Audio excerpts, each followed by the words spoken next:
Head was written. Here's our first mindful principal, Mrs. Doris Choi, talking about her vision for our mindful school. Waikiki School is located on the foothills of Diamond Head. Our school's vision is Waikiki School, a safe, nurturing, vibrant environment that encourages lifelong learning. What we've evolved is a mindful school, a school where thinking is of the greatest priority, a place where the thinking process becomes the process for learning, where critical and creative thinking are important in all that we do.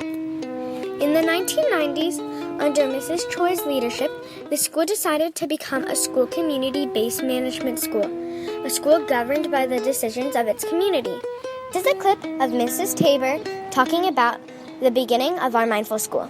I was a counselor at the school when we first had a retreat, and at the retreat we had business people from all factions of the community, teachers, DOE personnel, and we came together and we said, what would it look like if we could create a school, an ideal school that would be a home for the mind?